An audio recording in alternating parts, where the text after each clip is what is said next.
Today is May 6th, 2020,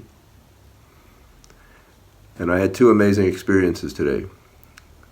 About 5 or 6 times a week, Janice and I will go for a walk at either Belle Isle or Cranbrook as early in the morning as we can, wearing our masks so if we pass someone, we're safe. And sometimes it might be protecting us from the bike riders or the runners who often decide not to wear masks. And today I was listening to Democracy Now!, as I sometimes do as well. And Amy Goodman had two important stories today.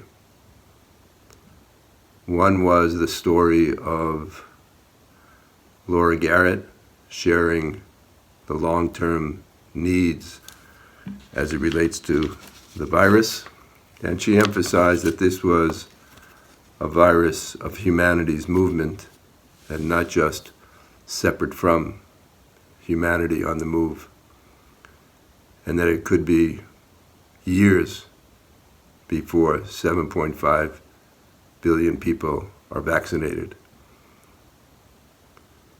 And had a lot of important information, so folks should listen to Democracy Now! Our second story was about Venezuela. I'm Amy Goodman with Juan Gonzalez. We're in the epicenter of the pandemic as we turn now to, though, an incredible story unfolding in Venezuela, where President Nicolas Maduro announced Monday the government had detained 2 former U.S. Special Forces soldiers who took part in a failed coup attempt against him after 10 armed men landed in a boat near Caracas on Sunday. Venezuelan authorities killed 8 of the men, whom they described as mercenary terrorists. 2 men were captured. Speaking from his presidential palace, President Maduro showed U.S. passports for the 2 men, identified as Aaron Berry and Luke Denman. A former Green Beret named Jordan Goudreau has acknowledged the men were working with him and says they attempted to detain Maduro. Maduro accused the U.S. of being behind the plot. And the recent invasion by former Green Berets, obviously under the leadership and support of President Trump and the CIA and all those related institutions, to arrest, overthrow, or kill the current president of Venezuela.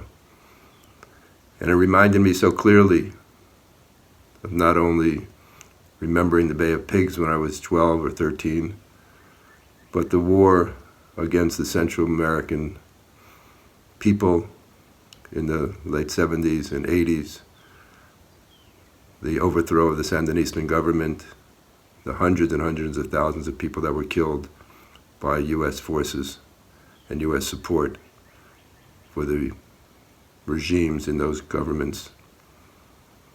And I began to cry. It was the first time that I've cried around listening to a newscast.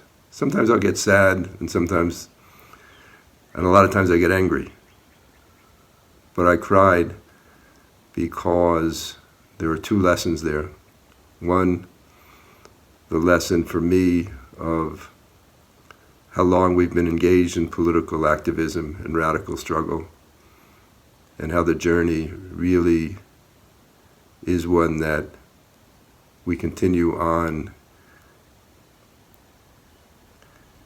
And I cried because it was so clear with the pandemic discussion that this is about local community production, local urban farming, local community building, new kinds of democracy,